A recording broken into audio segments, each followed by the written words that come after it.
হারাম উপার্জন করলেন, মিথ্যা বললেন, বছরের পর বছর ওজনে কম দিলেন, আল্লাহর কসম না বিবি বাচ্চার চাহিদা শেষ হবে, না আপনার আখিরাতটা নিরাপদ হবে। আমি এটা প্রত্যেক দিন, আপনি যদি 60 বছর না 600 বছরও এক টানা 2 হাতে উপার্জন করেন, আপনার যদি সমস্ত উপার্জন রেখে যাওয়ার পরেও আপনার বিবি বাচ্চার প্রয়োজন আপনার মৃত্যুর পরে থেকে যাবে, আপনি শেষ করতে পারছেন। আপনি যে সোফা বানায় দিয়ে গেছেন, আপনি মরার 6 মাস পরে দেখা যাবে সোফার বার্নিশ উঠে গেছে, সোফার একটা পায়া ভাঙ্গে গেছে, বাথরুমের দরজা ছিদ্র হয়ে গেছে, ফ্রিজের তলে দিয়া পানি পড়ে, জানালার দরজা ভাঙ্গা, সিটকারি নাই, গ্রিলের মধ্যে জং ধরে গেছে। তার মানে হাজারো সমস্যা, হাজারো প্রয়োজন থেকেই যাবে।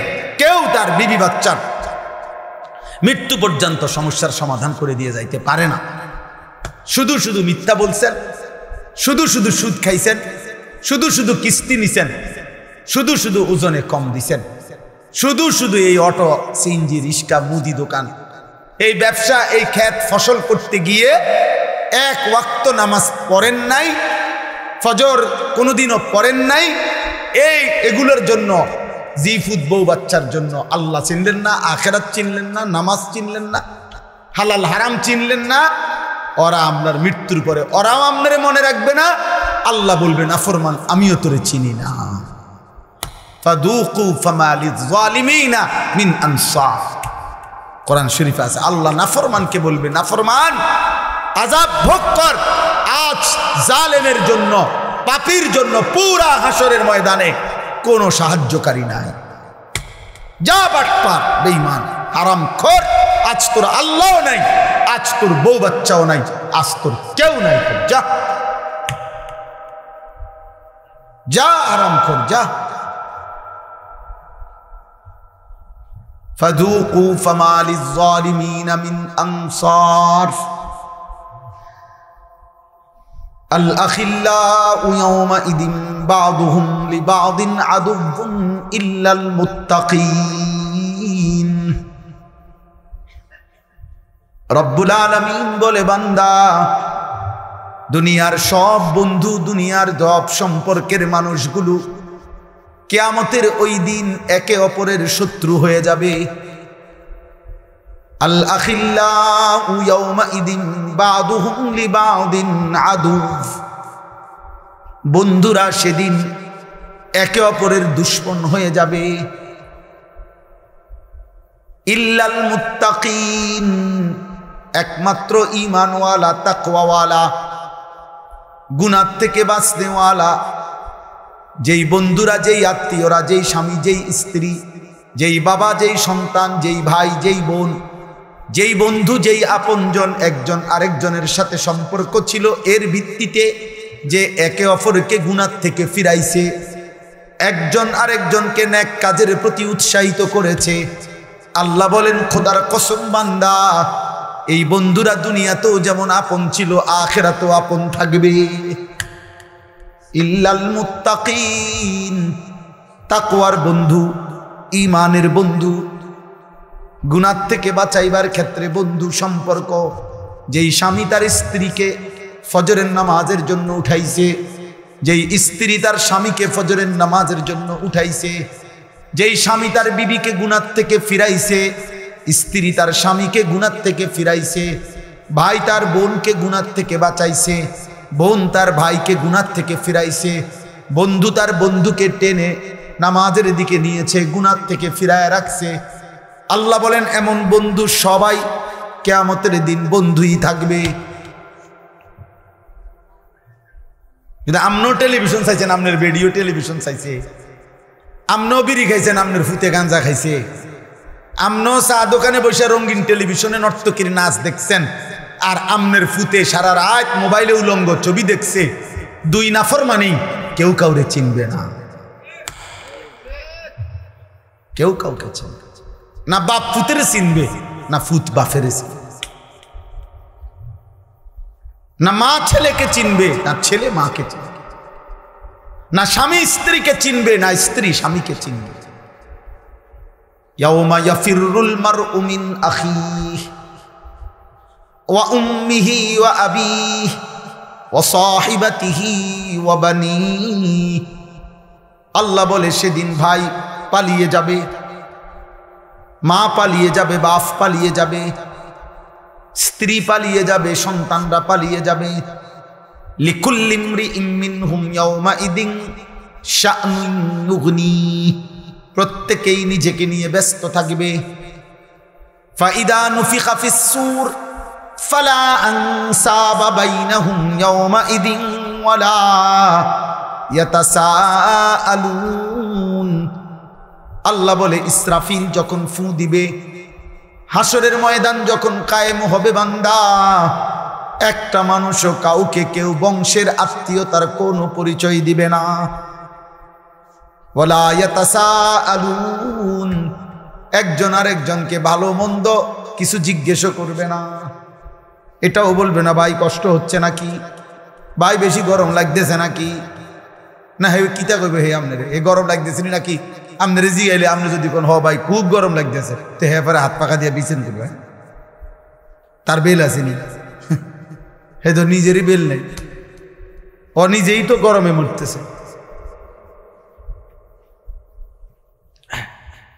এজন্য দোস্ত আমার, খোদার কসম, নাফরমানের বন্ধুরা, স্বামী হোক, স্ত্রী হোক, ভাই হোক, বোন হোক, বাবা হোক, সন্তান হোক, মা হোক, ছেলে হোক, মেয়ে হোক, একসাথে মহল্লার বন্ধু হোক, আত্মীয় হোক, স্বজন হোক, ক্লাসমেট হোক আর কলিগ হোক,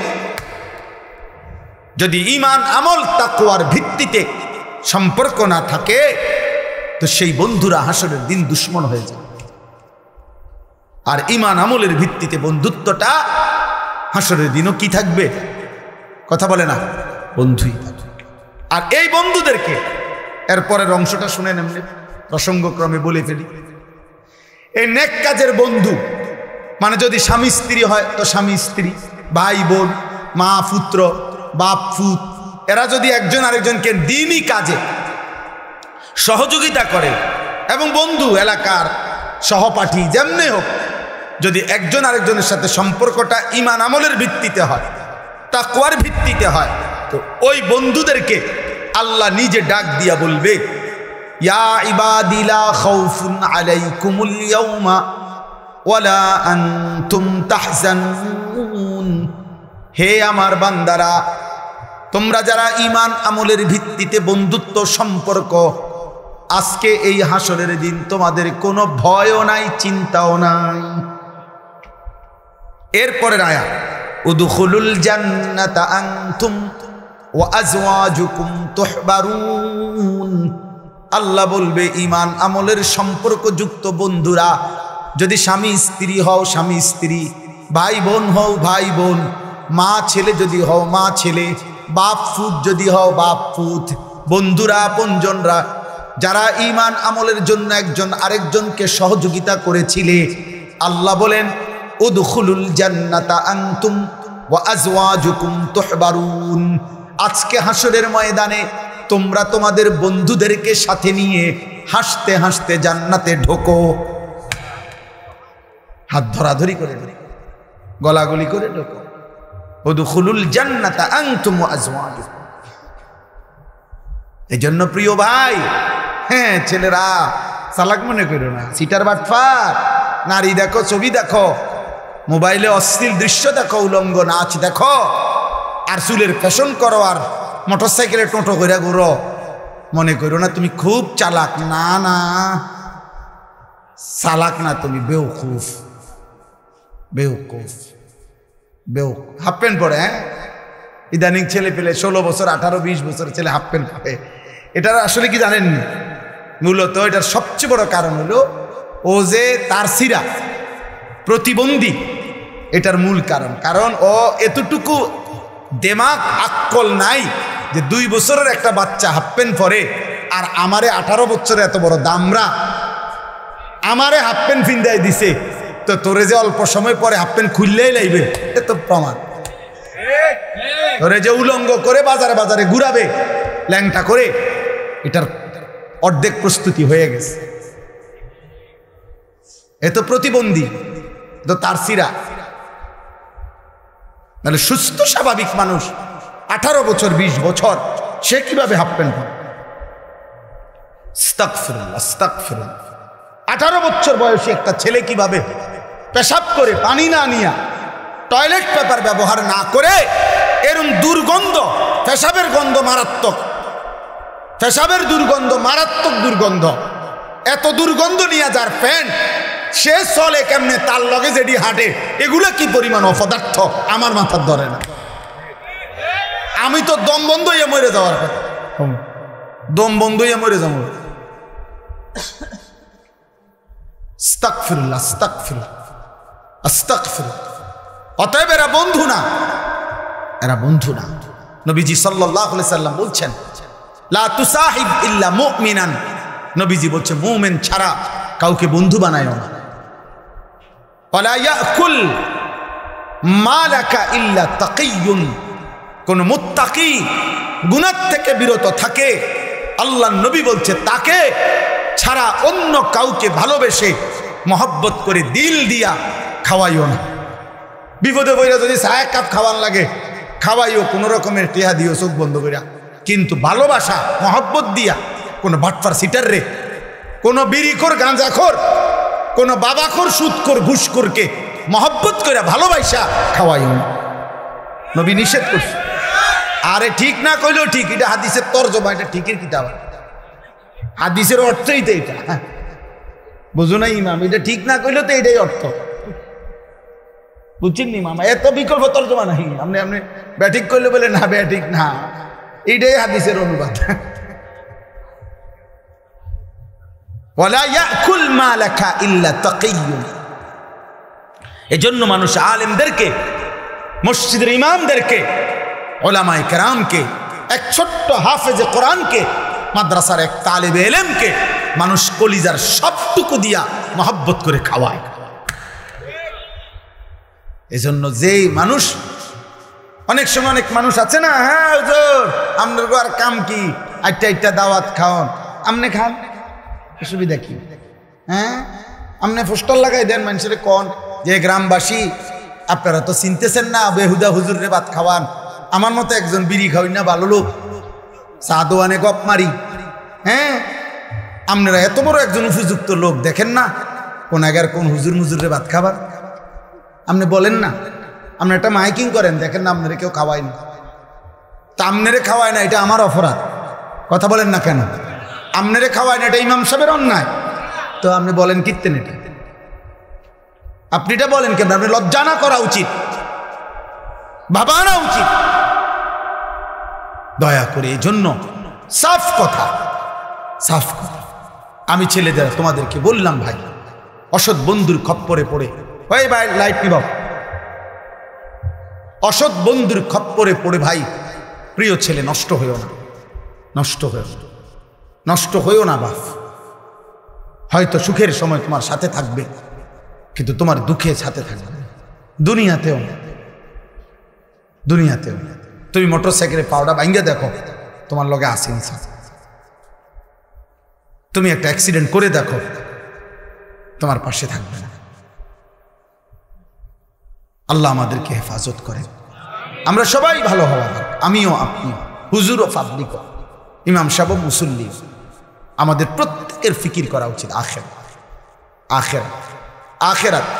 আল্লাহ তাআলা বলছে, বান্দা তুমি বোঝো কিংবা না বোঝো, ওয়াজাআত সাকরাতুল মাউত বিল হক। এই আমি যে আয়াতগুলো পড়ছি এটার জন্য এবার আমার কথাটা বলি।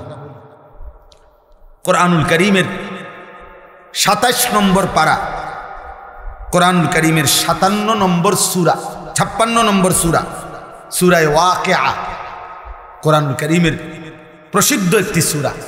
এই সূরার 5টি আয়াত, 83, 84, 85, 86, 87 ছোট্ট ছোট্ট আয়াত আমি তেলাওয়াত করেছি। আর অল্প একটু সময় আমি এই আয়াতগুলো তর্জমা শোনাইতে চাই। আল্লাহ আমাদেরকে তৌফিক দান করেন।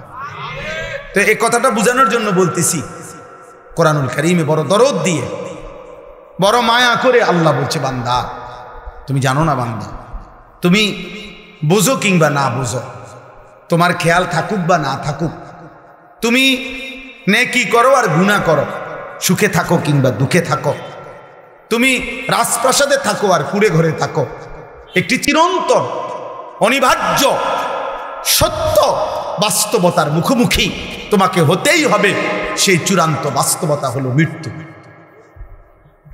তুমি যদি বলো আমি বুঝি নাই, তবুও মরে যাবা। তুমি যদি বলো আমি বুঝেছি, তবুও মরে যাবা। তুমি যদি বলো আমি খেয়াল করি নাই, তাহলেও মৃত্যু হবে। তুমি যদি বলো আমি খেয়াল করেছি, তবুও মৃত্যু হবে। দোস্ত আমার, 60 বছর না 600 বছরে যদি কোনো দিন সেজদা না দাও, তবুও মৃত্যু হবে। আর 600 বছরে যদি একটা সেজদাও না ছোটে, তবুও মৃত্যু। আমল করতে করতে কেউ যদি আব্দুল কাদের জিলানীও হয়ে যায়, তারও মৃত্যু হবে। নাফরমানি করতে করতে কেউ যদি ফেরাউন নমরুদ কাফেরও হয়ে যায়, তারও কি হবে? এক অনিবার্য সত্য। এই চূড়ান্ত বাস্তবতা, চূড়ান্ত আল্লাহ তাআলা বলছে ওয়াজাআত সাকরাতুল মাউত বিল হক। এই কথাটা সূরা কাফ কোরআনুল কারীমের 26 নম্বর পারা 50 নম্বর সূরা, সূরা কাফ এই সূরার একটা আয়াত। আল্লাহ বলছে বান্দা সত্যি সত্যি একদিন মৃত্যু যন্ত্রণা আসবে। মানুষের শুধু মৃত্যু হয় না, বরং মৃত্যুর পূর্বে মালাকুল মউত আজরাইল জান কবজ করার আগে একটা মৃত্যুর যন্ত্রণা শুরু হয়। এ যার শুরু হয় সেই কেবল বুঝে, অন্যরা জানে না, সে উপলব্ধি করে।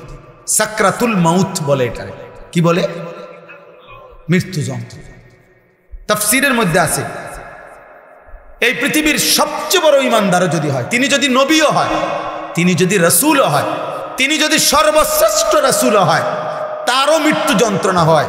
আবার সে যদি সর্বনিকৃষ্ট কাফেরও হয়, তারও মৃত্যু যন্ত্রণা। সাকরাতুল মাউত থেকে কারো মুক্তি নেই। মৃত্যু যন্ত্রণা নবীরও হয়েছে, উম্মতেরও হয়। মৃত্যু যন্ত্রণা খুদ আমাদের নবী সাল্লাল্লাহু আলাইহি সাল্লামেরও হয়েছিল। মৃত্যু যন্ত্রণা পৃথিবীর নিকৃষ্ট কাফেরদেরও হয়েছে। কিন্তু উভয়ের মৃত্যু যন্ত্রণার মধ্যে পার্থক্য আছে, অনুভূতির মধ্যে পার্থক্য আছে। সেটা পরে বলতেছি, আগে এই কথাটা প্রথম প্রমাণ বুঝাইতেছি যে মৃত্যুর পূর্ব মুহূর্তে সাকরাতুল মাউত, এটার মুখোমুখি হইতে হবে প্রত্যেক ঈমানদারকেও নাফরমানকেও।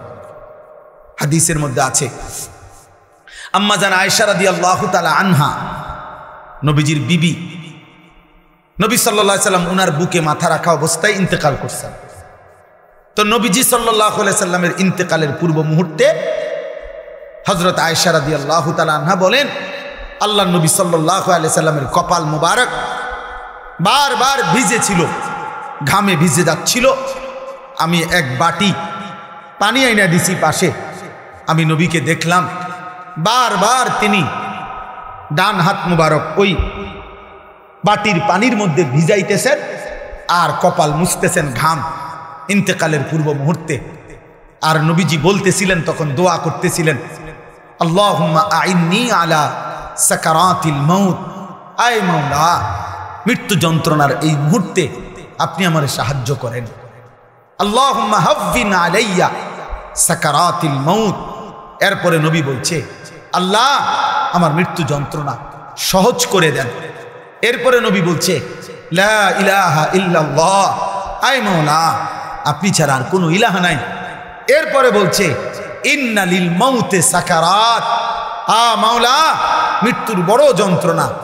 আমি বুঝতেছিলাম, আমার মনে হয় তিনি তো মাসুম নবী, তিনি তো নিষ্পাপ নবী, তিনি তো মাহবুব আল্লাহ তাআলার। তো তিনি যেন বলতেছেন আল্লাহ মৃত্যুর বড় যন্ত্রণা, তার মানে তিনি বলতেছেন মাওলা আমার কাছে যদি মৃত্যুর যন্ত্রণা এমন মনে হয়, হায় মাওলা আমার গুনাহগার উম্মতের কি হবে তাইলে, আমার নাফরমান উম্মতের মৃত্যু যন্ত্রণা তাইলে কি হবে। এরপরে 5 নম্বর শব্দ হলো নবী এরপরে বলতেছিলেন, বালির রফিক আল আলা, এই মুমিনের মৃত্যু যন্ত্রণা হলেই বালির রফিক আল আলা। হাদিসের ব্যাখ্যার মধ্যে আছে, অর্থাৎ হইল এগুলো যখন বলতেছেন নবীজি, তো আর মালাকুল মউত আজরাইল আসছেন, আল্লাহ নবী সাল্লাল্লাহু আলাইহি সাল্লামকে বলতেছিলেন, বন্ধু আপনার মালিক জানতে চাইছে আর কিছুদিন থাকবেন কিনা নাকি যাবেন। আল্লাহ নবী বারবার বলতেছিলেন, বাল আর রফিকাল আলা, না না মালাকুল মউত আজরাইল, আমি বরং আমার বন্ধুর সান্নিধ্যই চাই, আমি আমার পরম বন্ধুর কাছেই যেতে চাই। এই কথাটাই তাফসিরে আছে, হাদিসের ব্যাখ্যার মধ্যে আছে। কোন ইমানদার, কোন মুমিন, কোন মুত্তাকিরও মৃত্যু যন্ত্রণা হয়, মৃত্যুর যন্ত্রণা যেটা এটা হয়, উনার কষ্ট যেটা এটা হয়, কিন্তু মুমিনের মৃত্যু যন্ত্রণা শুরু হলে তার দিল খুশিতে আনন্দে উৎফুল্ল হয় যে হায় আমার বন্ধুর মোলাকাতের সময় হয়ে গেছে। গত 60 বছর আমি যে বন্ধুর জন্য সেজদা দিছি 5 ওয়াক্ত, গত 60 বছর, 40 বছর, 50 বছর যে মালিকরে আমি ডাকছি দিবানিশি, কখনো সুবহানাল্লাহ, কখনো আলহামদুলিল্লাহ, কখনো ডাকছি আল্লাহু আকবার, কখনো ডাকছি লা ইলাহা ইল্লাল্লাহ, কখনো ডাকছি আস্তাগফিরুল্লাহ। এভাবে বারবার বারবার সকালে দুপুরে সন্ধ্যায় বিকালে দাঁড়িয়ে বসে শুয়ে হাঁটতে চলতে উঠতে বসতে যেই বন্ধুকে ডেকেছি, মৃত্যুর যন্ত্রণা শুরু হলেই মোমেন বলতে থাকে, এবার বুঝি আমার বন্ধুর মোলাকাতের সময় হয়ে গেছে। সুবহান আল মাউতু জিসরুন অথবা জাসরুন ইউসিলুল হাবিব ইলাল হাবিব, কিতাবের মধ্যে আছে, ইমাম কুরতুবী রাহমাতুল্লাহ আলাইহির কিতাব আত-তাযকিরা, ওই কিতাবে আছে মৃত্যু হলো একটা ফুলের মতো, মুমিনের মৃত্যু একটা ব্রিজের মতো, মুমিনের মৃত্যু একটা সাঁকো পোলের মতো, যে পোলের এই পারে এক বন্ধু, এই বন্ধুর নাম হলো মুমিন, আর ওই পারে আরেকটা বন্ধু, ওই বন্ধুর নাম আল্লাহ। এই একজন হাবিব, এখানে একজন হাবিব, তো ওই পারের বন্ধু আল্লাহ, এই পারের বন্ধু মুমিনকে ডাকতেছে, আও আয়ালাও এই পোল এটা পার হয়ে আসো, আসো আমি বন্ধুর মোলাকাতে আসো। তো বুজুর্গানে দিন বলে মৃত্যু হচ্ছে এমন যে একটা পোল, যেন এক বন্ধু এই পোল পার হবে মানে মৃত্যুবরণ করবে, তো পরম বন্ধু আল্লাহর মোলাকাত হয়ে যাবে। মোলাকাত, তাইলে কথাটা বুঝেন, মৃত্যুর যন্ত্রণা মুমিনের হবে কিনা? কথা বলে না, ভীষণ যন্ত্রণা, ভীষণ যন্ত্রণা। কিন্তু মুমিন এতে করে যত যন্ত্রণাই হোক সে তৃপ্তি পাবে। কোনটা? কেন? আমার আল্লাহর সাথে কি হয়েছে? সাক্ষাতের সময় হয়েছে। কিন্তু মৃত্যুর যন্ত্রণা হবে। আচ্ছা, মুমিনের মৃত্যু যন্ত্রণা কেমন? আরেকটা উদাহরণ দিই। রাসূলুল্লাহ সাল্লাল্লাহু আলাইহি সাল্লামের বিখ্যাত একজন সাহাবী হযরত আমর ইবনুল আস রাদিয়াল্লাহু তাআলা আনহু। আমর ইবনুল আস, আমার কাছে আমার গাড়িতে একটা কিতাবে আছে, এই কিতাবের নামই হলো ওয়াজাআত সাকরাতুল মাউত বিল হক। আমি এটা পড়ি আর কি, আরবি কিতাব।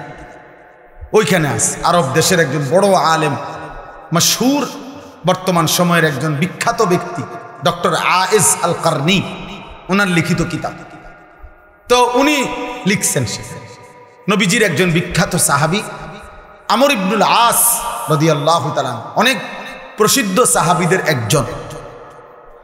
এই সাহাবীর মৃত্যুর সময়, ওনার যখন সাকরাতুল মউত শুরু হয়েছে, এই মৃত্যু যন্ত্রণা, তখন ওনার ছেলে আব্দুল্লাহ, উনিও সাহাবী।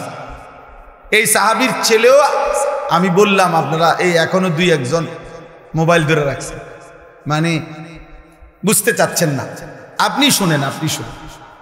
তো আব্দুল্লাহ রাসূলুল্লাহ সাল্লাল্লাহু আলাইহি সাল্লামের সাহাবী আমর ইবনুল আসের ছেলে আব্দুল্লাহ, উনিও সাহাবী, মানে বাপ ফুত দুইজনেই কি সাহাবী। তো এই ছেলে আব্দুল্লাহ ওনার আব্বা আমর ইবনে আসকে জিজ্ঞেস করতেছে মৃত্যুর পূর্ব মুহূর্তে, আব্বা বলেন তো এই মুহূর্তে আপনার সাকরাতুল মউত, মৃত্যু যন্ত্রণা কেমন মনে হচ্ছে? কিতাবে লিখছে সাহাবী কি কয় শুনেন, উনি ইমানদার, উনি সাহাবী, নবীজির কলিজার টুকরাদের একজন। উনি বলতেছে, ইয়া বুনাইয়া, হে আমার প্রিয় সন্তান, কান্না জিবালাদ দুনিয়া আলা সাদরি ফুত, সন্তান আমার মনে হচ্ছে পৃথিবীর সবগুলো পাহাড় আমার বুকের উপরে চাপ দিয়ে রাখছে। এক মুমিন বলতেছে, এক সাহাবী বলতেছে, কাআন্না জিবালাদ দুনিয়া আলা সাদরি, যেন পৃথিবীর সবগুলো পাহাড় আমার বুকে চাপ দিয়ে রাখছে রে। এরপরে আরেকটু আছে, উনি বলছেন মিন সাকবিল ইবরা, আমার মনে হচ্ছে ফুত সন্তান, আমি যেন এই বুকে পাহাড় চাপা অবস্থায় সুইয়ের ছিদ্র দিয়া নিঃশ্বাস নিতেছি, সুইয়ের ছিদ্র দিয়ে আমি যেন একটু একটু নিঃশ্বাস নিচ্ছি। প্রিয় বন্ধু, প্রিয় নওজোয়ান, আমার বাপ বলেন তো, একজন ইমানদার, একজন সাহাবীর মৃত্যুর যন্ত্রণার হালাত যদি এমন মনে হয়, আজকে 30 বছর যে সুদ খায়, এবার কি তো হবে? আজকে 60 বছর বয়স, এখনো যিনি বিড়ি সিগারেট খায়, ওনার কি হবে? আজকে 60 বছর ধরে কথায় কথায় যে গালিগালাজ ছাড়া কথা বলতে পারে না, ওনার কি হবে?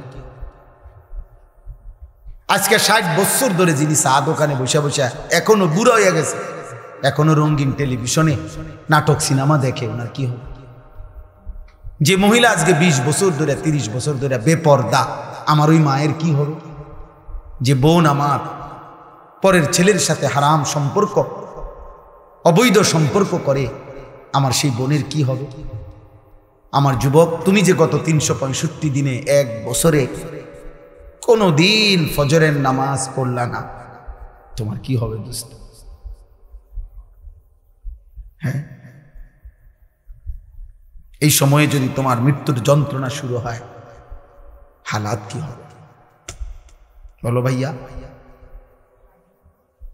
বলো ভাই। এরকম কয়টা উদাহরণ শুনবা? হযরত নূহ আলাইহিস সালাম 950 বছর যিনি দুনিয়ার হায়াত পাইছেন, ওই কিতাবে লিখছে, ওনার যখন মৃত্যুর যন্ত্রণা শুরু হয়েছে, ওনাকে জিজ্ঞেস করছে, হে নবী নূহ, গত 950 বছর পৃথিবীতে ছিলেন, আপনার কাছে কেমন লাগছে? কতটুকু সময় ছিলেন দুনিয়ায়? 950 বছর কি মামুলি কথা? নূহ আলাইহিস সালাম কি বলছে জানেন? নূহ আলাইহিস সালাম বলছে, শোনো, আমার মনে হচ্ছে একজন লোকের একটা ছোট্ট ঘর, একটা ছোট ঘর, যে ঘরের এদিক দিয়ে একটা দরজা, এন্দিয়া ঢুকে এন্দিয়া বাইর হয় আরেকটা দরজা দিয়ে। উনি বলেন এই দরজা দিয়ে ঢুকে এই দরজা দিয়ে বাইর হইয়া মাঝখানে ঘরের এই জায়গাটুকু পার হইতে যে কদ্দুর সময়, উনি বলেন আল্লাহর কসম, মৃত্যু যন্ত্রণার এই মুহূর্তে গত 950 বছর আমার কাছে এমন মনে।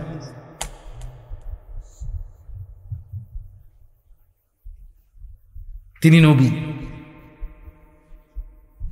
তিনি নবী, ওনার হালাত যদি এমন হয়, আমার কি হবে?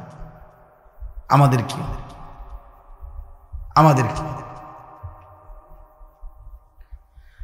আয় কারীম, এজন্য দোস্ত তাফসীরে একটা উদাহরণ লিখছে, এই একটা উদাহরণ দিলে আপনি বুঝবেন।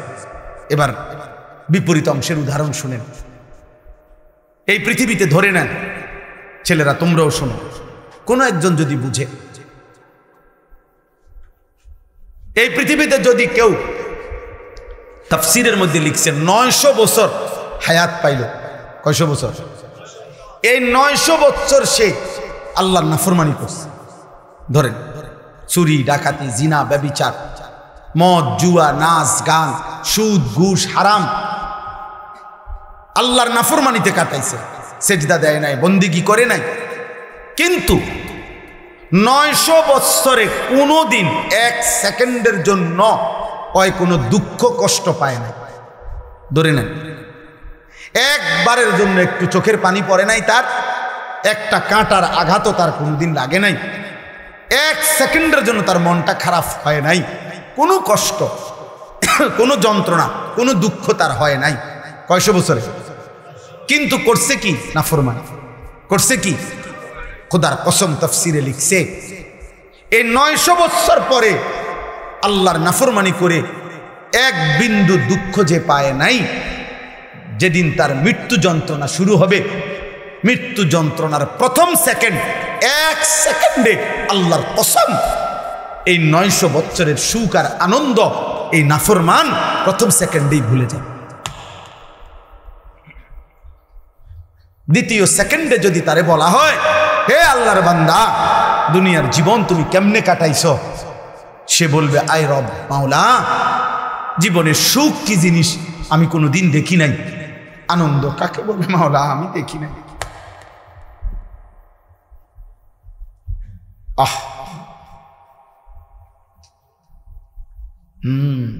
কবরের আযাব আরো পরে তো ভাব, আজরাইলের জান কবজের কষ্ট সেটা তো আরো পরে, এটাই আমি তর্জমা বললে আমার কথা শেষ হয়ে যাবে। এরপরে হাসরের ময়দানের কষ্ট, এটা তো আছেই। মিজানের পাল্লায় ওজনের কষ্ট, সেটা তো আছেই। ফুলসিরাত পার হওয়ার কষ্ট, সেটা তো আছেই। জাহান্নামের আযাবের কষ্ট, আগুনের কষ্ট তো আছেই দোস্ত। তাফসীরের মধ্যে আছে, ওই কিতাবের মধ্যে আছে, ইমাম কুরতুবীর কিতাব, ইব্রাহিম আলাইহিস সালাম আল্লাহকে, আরে আজরাইলকে একদিন বলছিলেন, আজরাইল, নাফরমান পাপীর জান তুমি কেমনে কবজ করো, তোমার আকৃতি চেহারাটা তখন কেমন হয়, আমার একটাবার দেখো। খোদার কসম, আজরাইল বলছে, ইব্রাহিম নবী, আল্লাহর দোহাই, আপনি আমার এটা দেখতে চাইেন না, আপনি পারতেন না সহ্য করতে। ইব্রাহিম আলাইহিস সালাম বললেন, না আমি দেখবই, তুমি আমারে দেখাও। তো হযরত ইব্রাহিম আলাইহিস সালামকে মালাকুল মউত আজরাইল বলল, হে নবী ইব্রাহিম, আমারে 30 সেকেন্ড সময় দেন, 1 মিনিট সময় দেন, আমি আপনার থেকে একটু আড়াল হব। আচ্ছা ঠিক আছে। একটু আড়াল হইয়াই 1 মিনিট বা 30 সেকেন্ড পরে আজরাইল আবার ফিরে আসছে ইব্রাহিম নবীর সামনে। আল্লাহর কসম, ওই নাফরমানের জন্য আজরাইলের যে আকৃতি আগুনে ভরা, সারা দেহে জাহান্নামের আগুন ধাউ ধাউ করে জ্বলতেছে, ওই চেহারা নিয়ে আজরাইল যখন ইব্রাহিম নবীর কাছে এসে দাঁড়াইছে, একটা চিৎকার দিয়া ইব্রাহিম নবী বেহুশ হয়ে গেছে। লম্বা সময় পরে যখন হুঁশ আসছে আজরাইলকে স্বাভাবিক সুরতে, তখন ইব্রাহিম নবী দেখে বলছে, মালাকুল মউত আজরাইল, কবরের কষ্ট, জাহান্নামের কষ্ট, হাসরের ময়দানের কষ্ট কোন নাফরমান পাপীর জন্য লাগবে না। তোমার এই বিভৎস আকৃতি দেখলে, তোমার এই বিভৎস চেহারা দেখলেই জান কবজের সময় কোন নাফরমানের 70 বছরের পাপের যন্ত্রণার জন্য এটাই যথেষ্ট, আর লাগবে না, আর লাগবে না। 3 নাম্বার, নবী সাল্লাল্লাহু আলাইহি সাল্লামের হাদিসে আছে, আমি নিজে পড়ছি, আল্লাহ নবী সাল্লাল্লাহু আলাইহি সাল্লাম বলছে, কোন নাফরমান পাপীকে আল্লাহ তাআলা ফেরেশতাকে বলবে হাসরের ময়দানে, আল্লাহ বলবে, ওরে, ওইখানেও নবী কথা বলছে যে 60 বছরে 70 বছরে যে কোনোদিন দুঃখ পায় নাই, আল্লাহ এরকম সুখের নাফরমান, ফেরেশতাকে বলবে, ওরে জাহান্নামের বাহিরটা একটাবার শুধু চারদিকে ঘুরাইয়া আনো, আর জাহান্নামের দরজা বরাবর বাহিরে তারে 1 মিনিটের জন্য 30 সেকেন্ডের জন্য দাঁড় করাই না, এরপরে নিয়ে আসবা আমার কাছে। ফেরেশতা তাকে জাহান্নামের চারদিকে ঘুরাইয়া জাহান্নামের দরজার কাছে 30 সেকেন্ডের জন্য, 1 মিনিটের জন্য যখন রাখবে, দাঁড় করাবে, জাহান্নামের ভেতর থেকে আগুনের একটা গরম বাতাসের একটা ধাক্কা, বাতাসের একটা ঝটকা এই নাফরমান পাপীর বুকে আইসা লাগবে। এরপরেই ফেরেশতা তাকে আল্লাহর সামনে নিয়ে আসবে। আল্লাহ তাআলা বলবে, আমার বান্দা, গত 70 বছর খুব সুখে এবং আরামেই কাটিয়েছ না? আল্লাহর কসম, নবী বলে, ওই ব্যক্তি তখন বলবে, রব্বুল আলামিন, সুখ কাকে বলে, আনন্দ কাকে বলে আমি জীবনে কখনো দেখিনি। বিশুদ্ধ হাদিস। এজন্য প্রিয় ভাই, রাত অনেক হয়েছে, নয়তো আরো বলতাম। কয়টা শুনবা তুমি? কিসের উপরে ভিত্তি করে যারা নামাজ পড়ছেন না, কেন পড়ছেন? কোন বিষয়ের উপরে আপনি আস্থা নিলেন? কার উপরে আপনার ভরসা নিলেন? কোন শয়তান, কোন ইবলিস আপনার আস্থা ভরসা দিছে যে তোর কিছু হবে না? কিসের উপরে ভরসা করে সুদ খাইতেছেন? কিস্তি নিতেছেন, হারাম উপার্জন করছেন। বলেন না, কোন কথার উপরে ভরসা করো? যুবক, তোমার কে এমন ভরসা হলো যাকে পেয়ে তুমি আল্লাহকে ছেড়ে দিলা? সুদখোর বাবা, কে আপনারে এরকম ভরসা দিল যাকে পেয়ে আল্লাহকে ছেড়ে দিলেন? বেপর্দা নারীকে বলেন, বেহায়া মহিলাকে বলেন, এই বোন, কে তোমার এমন ভরসা দিল? মা গাররাকা বিরব্বিকাল কারীম। আল্লাহ বলে, বান্দা, আমার মতো দয়ালু মেহেরবান মাওলা থেকে কে তোমারে ধোঁকা দিল? আমার চাইতে এমন দয়ালু কারে পেয়ে গেলা যাকে পেয়ে তুমি আমি আল্লাহকে ছেড়ে দিলা? ছেড়ে দিলা। অতএব বাস, এবার এই তর্জমাটুকু শুনেন দোস্ত, আমিও আপনিও ওই যে বললাম, স্বীকার করেন আর নাই করেন, খেয়াল করেন আর ভুলে যান, মৃত্যু আসবে। আসবে তো? কথা বলে না? মনে থাকলেও আসবে, মনে না থাকলেও আসবে তো? 3 বেলা ঠিক মতো খানা খাইলেও মরবেন তো? কথা বলে না? রাজপ্রাসাদের লোকটা মরবে তো? পৃথিবীর সবচেয়ে ক্ষমতাধর লোকটা মরবে তো? পৃথিবীর সবচেয়ে বড় নেতৃত্বের অধিকারী ব্যক্তি মরবে তো? এবার আসেন এই তর্জমাটুকু বলি। তর্জমাটার মূল বক্তব্য হলো, মক্কার কুরাইশ কাফেররা প্রতিনিয়ত আল্লাহর নবীকে বিদ্রুপ করত আর বলতো, মুহাম্মদ, এই যে তুমি বলতেছ আমরা মরে যাব, মরে গেলে আমাদেরকে কবর থেকে আবার হাসর হবে, মিজান হবে, ফুলসেরাত হবে, কবর থেকে আমাদেরকে আবার উঠাবে, কি কও? ডিবুজি কথা, ডিবুজি কথা। 500 বছর আগের, 300 বছর আগের মাটিতে কারে কোনখানে দাফন করছে, কোন মাটি উইরা কোনান থেকে কই গেছে, কার হাড্ডি গোস্ত মিশা, এখানকার মাটি হয়তো গেছে কা কোন দেশে, কোন দেশের মাটি আইয়া পড়ছে কোনখানে, কোথাকার বালু কোথায় উড়ে গেছে, কোত্থেকে খারে পাইব, কি কও? মক্কার কাফের বেঈমানরা এটা বলতো। ফাকালাল কাফিরুনা হাদা শাইউন আজীব। মক্কার কাফেররা বলতো, মুহাম্মদ, এটা তো একটা আশ্চর্য কথা, কি কও এগুলো, কি কও? এবং তারা বলতো, হায় আমার শরীর, আমার সিদ্ধান্ত, আমি মন চাইলে খাই, মন চাইলে ঘুমাই, মন চাইলে সামনে যাই, পিছনে যাই, যা ইচ্ছা তাই করতে পারি, তাইলে আমি তো আমার কাছে স্বাধীন, আমারে আবার নিবে কে, উঠাবে কে, হিসাব করবে কে? এইভাবে তারা কোনোভাবেই কবর, হাসর, আখেরাত, বিচার, মিজান, ফুলসেরাত এগুলো বুঝতে চাইত না। তো আল্লাহ তাআলা এই আয়াতে তাদেরকে একটা বিষয়, এক নাফরমান পাপীদেরকে বুঝাইতে চাইছেন। কি বুঝাইছে?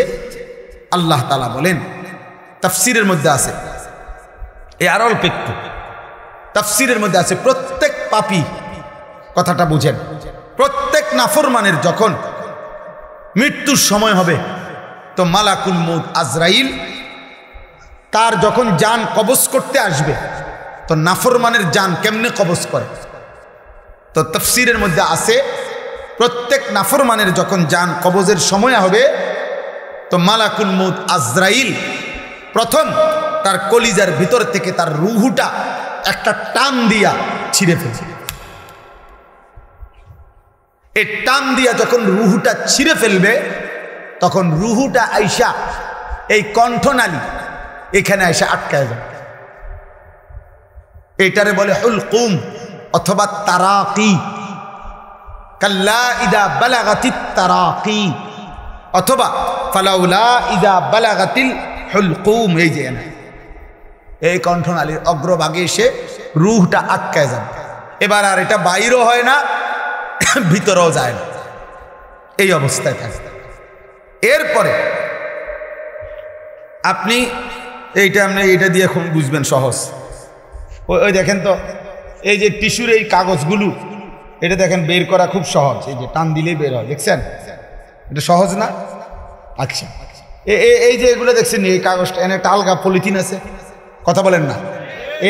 এটার সাথে এমনভাবে লাগানো যে এটা চাইলেই আমি টান দিলে খোলেন। এইটা যদি খুলতে হয়, এই পলিথিনটা কেমনে খুলতে হইব? এইটা এরকম টানে টানে ছিটতে হবে, ঠিক না? এই তাফসীরের মধ্যে লিখছে, নাফরমান পাপীর এই রুহুটা কণ্ঠনালী থেকে মালাকুল মউত আজরাইল এরকম টাইনা টাইনা ছিঁড়া ছিঁড়া বাইর করে। এক, অথবা কাবাবের শিকে, কাবাব যারা গোশতের কাবাব খায়, শিক মানে লোহার শিকের মধ্যে ফেঁসায়া ফেঁসায়া আপনার কাবাব বানায়, এই কাবাব থেকে শিক থেকে যেরকম গোশত টাইনা টাইনা টুকরা টুকরা বের করে, মালাকুল মউত আজরাইল রুহুটা এইভাবে কাবাবের শিক থেকে কাবাব যেভাবে টেনে টেনে ছিঁড়ে এভাবে ছিঁড়ে এভাবে ছিঁড়ে এভাবে ছিঁড়ে ফেলছে।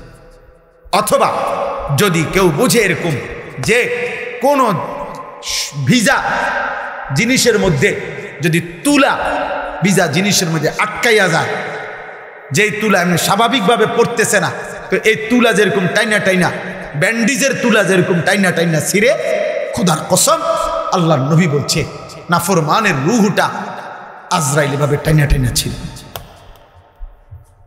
টেনে টেনে ছিঁড়ে। ফালাউলা ইজা বালাগাতিল হুলকুম। তো এবার আসেন এখানে আল্লাহ তাআলা বলেন এই নাফরমান পাপী, তো এই মক্কার কুরাইশ কাফের বেঈমান মুশরিকদেরকে কিয়ামত পর্যন্ত আল্লাহ চ্যালেঞ্জ করছে যে এই কণ্ঠনালীর কাছে আইসা যখন রুহুটা আটকাইয়া যায় নাফরমানের, তখন নাফরমান তো ছটফট করে, তো তখন তার আত্মীয় স্বজন সব তো পাশেই বসে থাকে, তারা তাকায় তাকায়া দেখে। তো আল্লাহ বলে, হে নাফরমানরা, যেহেতু তোমরা বলতেছো তোমার শরীর, তোমার স্বাধীনতা, তোমার ইচ্ছা, তোমার যা মন চায়, তোমার সব ক্ষমতা, তো এখন এই মুহূর্তে তোমার এই নাফরমান আত্মীয় যার কণ্ঠনালী আটকায় গেছে রুহু কণ্ঠনালীতে, এখান থেকে তার রুহুকে আগের জায়গায় ফেরত দাও। তুমি না বলে কইতেছো কবর হবে না, আখেরাত হবে না, মিজান ফুলসেরাত হবে না, তোমারে ফিরাবে কে, উঠাইবে কে কবর থেকে? তো যেহেতু তোমার এই ক্ষমতা, তো এখন তার জিউনাহা, এই রুহুটাকে এখান থেকে আগের জায়গায় ফেরত দাও। আনো তো, সম্ভব? কথা বলে না সম্ভব কারো পক্ষে? তো আল্লাহ তাআলা বলেন যদি সম্ভব না হয় তো আল্লাহ তাআলার ক্ষমতার সামনে অহংকার করছো কেন? আল্লাহর ক্ষমতার সামনে যুক্তি দেখাচ্ছ কেন? যুক্তি দেখাইতেছ কেন?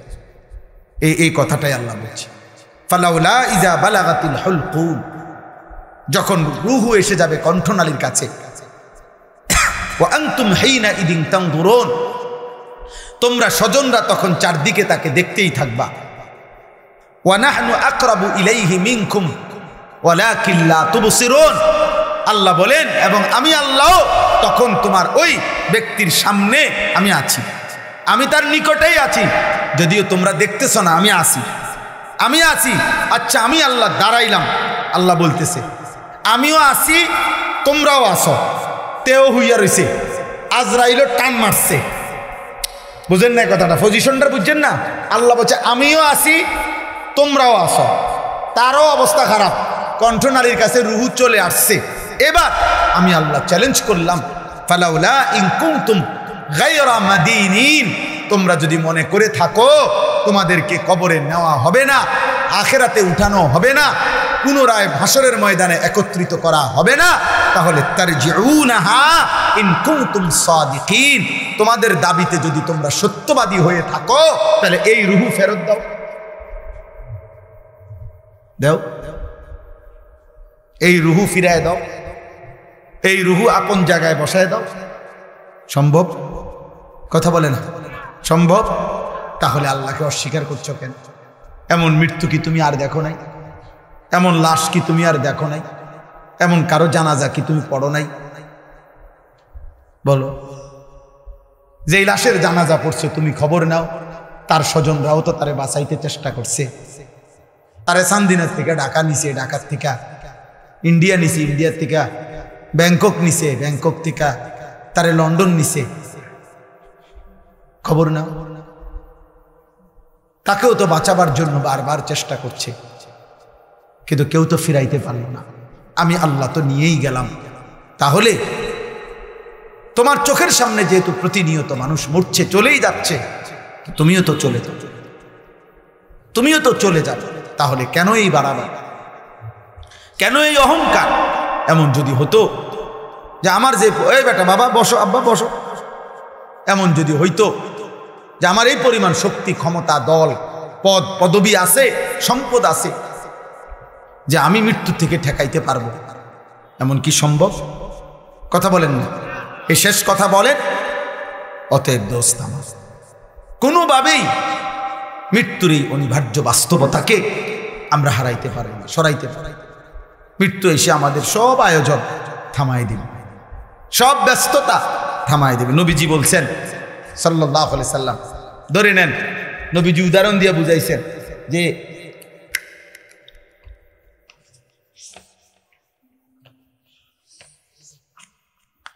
এরকম আগ দিয়া বুঝাইছেন নবীজি যে এখানে দাঁড়িয়ে আছে মানুষ, এই পর্যন্ত এখানে তার বহু স্বপ্ন, আশা, আকাঙ্ক্ষা, আর এই মাঝখানে তার মৃত্যু। অর্থাৎ সে এখানে দাঁড়িয়ে এই পর্যন্ত পৌঁছার স্বপ্ন দেখতেছে, কিন্তু মাঝখানের এই মৃত্যু আইসা তারে কবরে নিয়ে গেছে। নবীজি আইকা বুঝাইছে, আইকা নাকি আব্বা?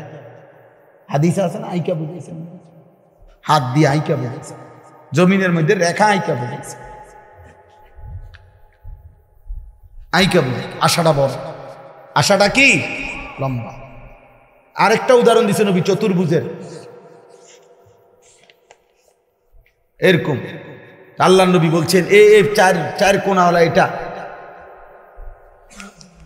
এইটা হইল মানুষ, আর এই ঘরের চাইতে বেশি ডানে বামে একটু বাড়তি, এটা হলো তার আশাগুলো। কিন্তু এই আশাগুলো পর্যন্ত বাস্তবায়ন, মাঝখানে অসংখ্য তার বিপদ, মুসিবত, এগুলা পার করে তার হায়াতের চাইতে লম্বা এই আশা সে পূরণ করতে পারে না, তার আগেই কবর চলে যায়। আল্লাহ কোরআনে বলছে, যারহুম ইয়াকুলু ওয়া ইয়াতামাত্তাউ ওয়া ইউলহিহিমুল আমাল ফাসাউফা ইয়ালামুন। আল্লাহ বলে, আমার নাফরমান বান্দারে ছেড়ে দাও, ও কতক্ষণ খাক, দুনিয়া উপভোগ করুক, আর লম্বা লম্বা আশা পোষণ করুক, অল্প সময়ের মধ্যেই সে জানতে পারবে মৃত্যু এসে তারে থামিয়ে দেবে। মৃত্যু তার সোমবারে সাত ডালাই, রবিবারে কবরে, রবিবারে কবরে। আমি একবার দেখছিলাম কিছুদিন আগে, এক ছেলের যেদিন বিদেশের ফ্লাইট, ঠিক ওই দিন তার আব্বা কবরে, ওই দিন তার বাপের জানাজা হয়েছে। হতে পারে না? এমন হতে পারে না? আমিও তো দেখছি।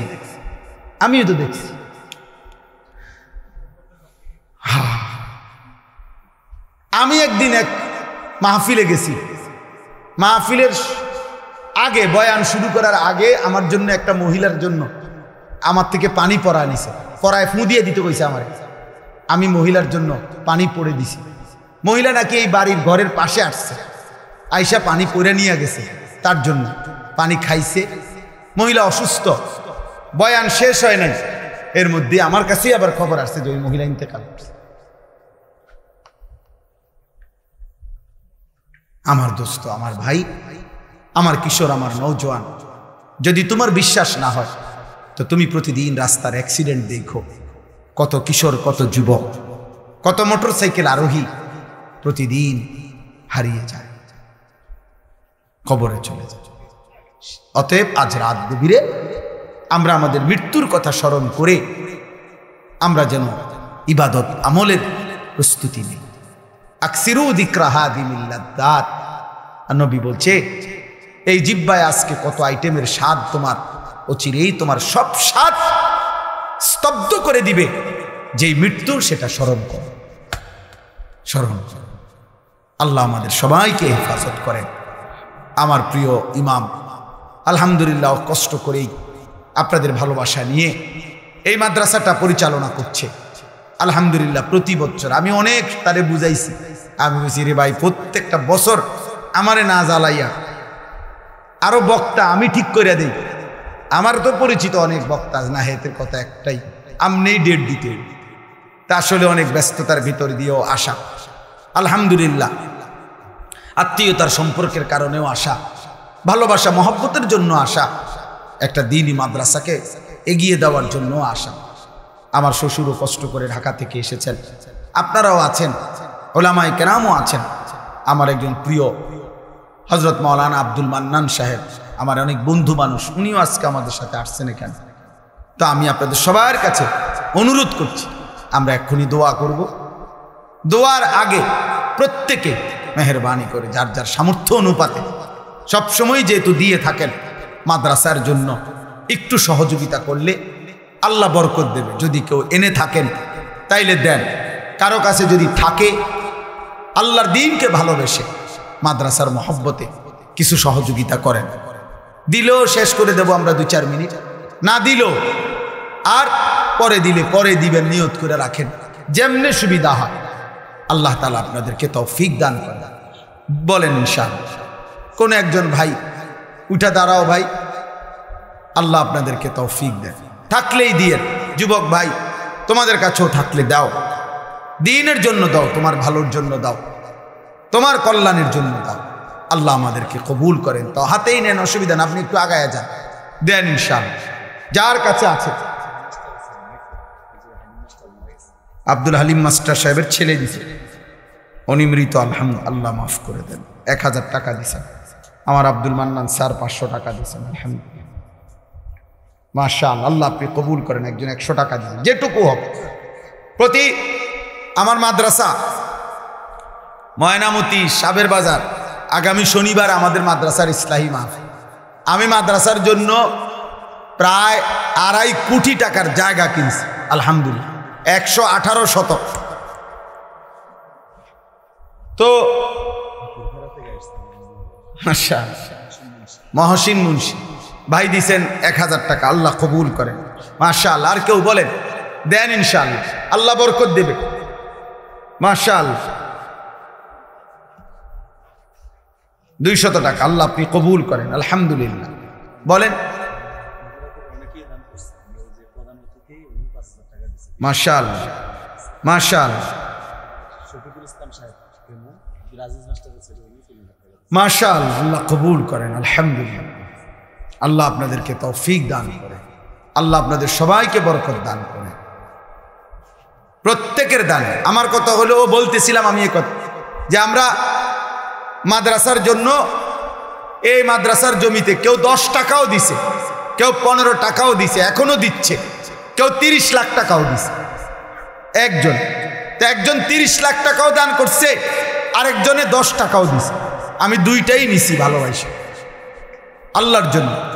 এই জন্য দয়া করে প্রত্যেকেই মসজিদ মাদ্রাসায় দান করুন। আল্লাহ আমাদেরকে তৌফিক দেন, কবুল করেন, আমিন। সুবহানাল্লাহি ওয়া বিহামদিহি, সুবহানাকাল্লাহুম্মা বিহামদিকা, আশহাদু আল্লা ইলাহা ইল্লা আনতা, আস্তাগফিরুকা ওয়া আতুবু ইলাইক। আলহামদুলিল্লাহি রাব্বিল আলামিন। আল্লাহুম্মা আনতাস সালাম ওয়া মিনকাস সালাম, তাবারাকতা ইয়া যাল জালালি ওয়াল ইকরাম। মাওলায়ে করিম আপনি মাফ করে দেন, রব্বে করিম আপনি মাফ করে দেন। রাত অনেক গভীর মাওলা, আয় আল্লাহ আপনি মাফ করে দেন, আপনি মাফ করে দেন, আপনি মাফ করে দেন। ঈমান আমলের জীবন দান করেন, ইজ্জত আফিয়ত দান করেন, তাকওয়া তহারত দান করেন, হিম্মত ইস্তেকামত দান করেন। সেজদাওয়ালা কপাল বানিয়ে দেন, কাঁদনেওয়ালা চোখ বানিয়ে দেন, জিকিরওয়ালা জবান বানিয়ে দেন, মোহব্বতওয়ালা দিল বানিয়ে দেন, সুন্নতওয়ালা জীবন বানিয়ে দেন। আল্লাহ আগামী জীবন কাজে লাগাবার তৌফিক দান করেন। কবরের আগেই, মৌতের আগেই কবরের প্রস্তুতি নেওয়ার তৌফিক দান করেন। আল্লাহ আপনি দয়া করেন, আপনি রহম করেন, আপনি রহম করেন। কবরবাসীদেরকে মাফ করে দেন আল্লাহ। ডান পাশেই কবর মাওলা, মসজিদের সামনেই কবর মাওলা, সমস্ত কবরবাসীদেরকে মাফ করে দেন। কিয়ামত পর্যন্ত কবরের আযাব মাফ করে দেন। কবরগুলোকে জান্নাতের টুকরা বানিয়ে দেন আল্লাহ। কবরে আর জান্নাতে সংযোগ করে দেন, আপনার নূরে রহমত দ্বারা ভরপুর করে দেন। যে যাকে হারিয়েছি মওলা, কারো মা নাই, কারো বাবা নাই, কত স্বজন, কত আত্মীয় কবরে মওলা, আপনি সকলকে মাফ করে দেন। আমাদের জীবন সুন্দর করে দেন, আমাদের আখিরাত সুন্দর করে দেন, আমাদের কবর সুন্দর করে দেন আল্লাহ। দুনিয়া আখিরাতের সমস্ত বালা মুসিবত থেকে হেফাজত করেন আল্লাহ। ঈমান আমলের জীবন দান করেন ঈমান আমলের জীবন দান করেন। কিশোর যুবক ছেলেগুলোকে বদলে দেন। বয়স্ক বাবা চাচাদেরকে আরো বেশি নেক আমলের তৌফিক দান করেন। আল্লাহ আমার এই আত্মীয়দেরকে, স্বজনদেরকে আল্লাহ প্রত্যেককে আপনি মাফ করে দেন। আল্লাহ এই মাদ্রাসা আপনি কবুল করে নেন। আল্লাহ আপনার বন্ধুর বিবির নামে মাদ্রাসা, আল্লাহ মদিনার বন্ধুর বিবির নামে আল্লাহ এই মাদ্রাসা, আল্লাহ হযরত আয়েশা সিদ্দিকা রাদিয়াল্লাহু তাআলা আনহার মতো আবেদা সালেহা জাহেদা শাকিরা আলেমা নারী মাদ্রাসা থেকে তৈরি করে দেন। মাদ্রাসার জরুরত পূরণ করে দেন, মাদ্রাসার হাজাত পূরণ করে দেন, মাদ্রাসার জরুরত পূরণ করে দেন। আপনি চাইলে হবেই মাওলা, আপনি না চাইলে কিছুই হবে না মাওলা। আপনি দয়া করেন মাওলা, আপনি দয়া করেন মাওলা। আমাদের মাদ্রাসাগুলো আপনি কবুল করে নেন আল্লাহ, আমাদের প্রত্যেকের মাদ্রাসা কবুল করে নেন। আমার আব্দুল মান্নান স্যারের মাদ্রাসা কবুল করে নেন আল্লাহ, আমাদের মাদ্রাসাও কবুল করে নেন। আমাদের জরুরতগুলো মাদ্রাসার পূরণ করে দেন আল্লাহ। এই মসজিদ খানা কবুল করে নেন। মসজিদের প্রথম দিন থেকে সমস্ত দান সাদাকা আপনি কবুল করেন। আয় আল্লাহ, আমার শ্বশুরকে হায়াতে তৈয়বা আফিয়া দান করেন। আমার মামা শ্বশুরকে আল্লাহ হায়াতে তৈয়বা আফিয়া দান করেন আল্লাহ। আমার এই স্বজন, আত্মীয় স্বজন সকলেই, এলাকার যুবক কিশোর নওজোয়ান, পর্দার আড়ালের অনেক মা বোন যারা হাত তুলেছে মাওলা, সকলকে কবুল করেন। পর্দা পুশিদা দান করেন। মা ফাতেমা রাবেয়া বসরিয়ার মতো বানিয়ে দেন। মৌলানা ইমামকে কবুল করে নেন আল্লাহ, তার কলিজা শান্ত করে দেন, তার মাদ্রাসা কবুল করে নেন আল্লাহ। উম্মতের খেদমতে কবুল করে নেন। রব্বির হামহুমা কামা রব্বায়ানি সগীরা। আয় আল্লাহ, প্রধান অতিথি শাহজাহান সাহেব আল্লাহ তাকে শিফায়ে কামিলা আজেলা দান করেন। আরো যতজন অসুস্থ প্রত্যেককে শিফায়ে কামিলা আজেলা দান করেন। রব্বির হামহুমা কামা রব্বায়ানি সগীরা। সুবহান রাব্বিকা রব্বিল ইজ্জাতি আম্মা ইয়াসিফুন ওয়া সালামুন আলাল মুরসালিন ওয়ালহামদুলিল্লাহি রাব্বিল আলামিন।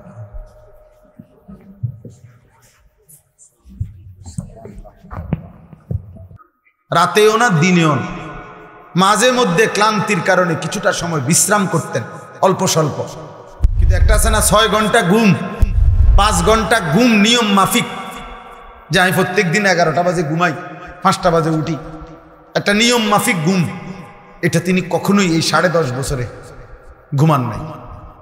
হালকা ক্লান্তি আসলে কখনো বিশ্রাম করতেন অল্প স্বল্প, রাতেও ঘুমাইতেন না, দিনেও ঘুমাতেন না। আরবি কিতাবে আমি পড়ছি, হযরত ওমর রাদিয়াল্লাহু তাআলা আনহুকে জিজ্ঞেস করা হয়েছে, আমিরুল মুমিনিন ওমর, আপনি রাতেও ঘুমান না কেন, দিনেও ঘুমান না কেন? আমরা যদি হইতে পারতাম। তিনি বলেন, শোনো, আমি দিনে ঘুমাই না। আমি যদি দিনে ঘুমাই, আমার এই বিশাল সাম্রাজ্যের জনগণের মানুষের হাজারো সমস্যার সমাধান কে করবে? আর আমি রাতে ঘুমাই না, যদি আমি রাতে ঘুমাই, আমার আখিরাতের পুঁজি আমি কখন সংগ্রহ করব? এজন্য আমি দিনে ঘুমাই না জনগণের পেরেশানে, রাতে ঘুমাই না নিজের পেরেশানে, নিজের পেরেশানে। এজন্য দোস্ত, ছেলেরা, প্রিয় ভাই, এটা বোঝা উচিত, বোঝা উচিত। বাবা, তোমরা যারা শুধু সকাল থেকে রাত 2, 4, 5 জন, বেশিতে বেশি এক একজনের বন্ধু সমবয়সী 10 জন, মাত্র 8-10 জন বন্ধুর খপ্পরে পড়ে তুমি জীবনটা নষ্ট করে দিতেছ, এটা ঠিক করছো না। সমবয়সী তোমার কয়েকজন বন্ধু তোমারে একবার নারী, একবার ছবি, একবার জুয়া, একবার গল্প গুজব, রং তামাশা, ফুর্তি, এই ফালতু কাজে, অনাদরে, অবহেলায় তোমার হায়াতের ঘন্টার পর ঘন্টা নষ্ট করে দিচ্ছে। আর তুমি এই 8-10 জন বন্ধুর খপ্পরে পড়ে জীবনটা বরবাদ করে দিচ্ছ। ঠিক না ভাই? ভুল করতেছ, বোকামি করছ। একদিন তোমার ফাও ভাঙ্গা গেলে এই বন্ধুরা কেউ থাকবে না। একদিন তুমি মারাত্মক কোনো রোগে আক্রান্ত হয়ে পড়লে বন্ধুরা আর কেউ রোগাক্রান্ত তোমার সাথে হবে না, হবে না। বাস্তবিক অর্থে আমরা পৃথিবীতে একাই। সুখে দুঃখে। সুখের হাসি যদিও অনেকেই একসাথে হাসে, কিন্তু দুঃখের কান্না একাই কাঁদে। একসাথে ফুর্তির সময় হয়তো অনেকেই হাসে, কিন্তু অ্যাক্সিডেন্টে যার পাও ভাঙ্গে সেই শুধু কাঁদে, বাকিরা আর কাঁদে না। বাকিরা এই সামান্য মৌখিক একটু সান্ত্বনা দেয়, আচ্ছা দোস্ত ভালো থাকিস, শরীরের দিকে খেয়াল রাখিস, হেতের ফাওয়ে বেঙ্গালাইছে, শরীরের দিকে খেয়াল রাখিস। এগুলো ফাঁকা বুলি, এগুলো ধোকা। এই জন্য আমি এতক্ষণ বললাম, যদি কেউ বুঝেন, বয়স্ক বাবা আছেন যারা, উপার্জনকারী পুরুষ আছেন যারা, আপনাদেরকেও বলুন, স্ত্রী আপনার, ছেলে মেয়ে আপনার, সংসার আপনার, বাকি এর উপরে সত্য কথা হলো আখিরাত আপনার। শুধুমাত্র স্ত্রী সন্তানের জন্য সুদ খাইলেন, কিস্তি নিলেন,